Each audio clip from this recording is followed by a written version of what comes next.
All right, now let's take a look at an example of a form. So open this folder. Look at this to-do form component. Again, this is another pattern that you see in a lot of real-world applications. So in the constructor, we are using the form builder object to create a form group with two form controls.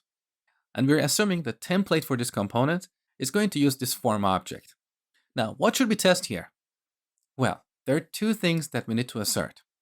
One is that when this component is initialized, we'll have a form group with two form control objects, and they should be called name and email, because this is what our template expects. The second test is around the validator for this name control. We want to ensure that this name field or this name control is required. So let's write two tests here. Open up the spec file. In the before each function, we're going to initialize our component. So new to-do form component. Now here we need to pass an instance of the form builder class. So on the top, I'm going to import form builder from @Angular/forms. And then pass that here. Beautiful. Now the first test. So this to-do form component should create a form with two controls. Now in this test, we're not going to have arrange, act, and assert because we are verifying the initial state of this component. We are not acting on it. So let's go straight to the assertion part. Expect component.form. This is our form group. Now here we have a method called contains, which takes a name, and it returns true if we have a control with that name.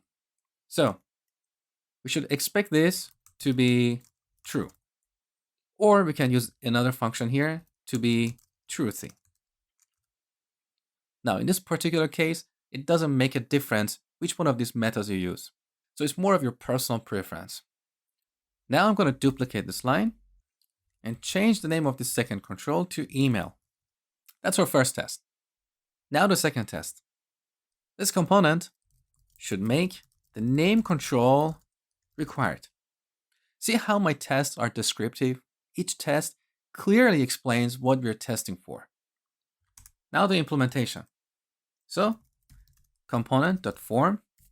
Here we have another method, get. And with this, we can get a form control inside this form group. So let control be that. Now I'm going to act control.setValue. I'm going to give it an empty string.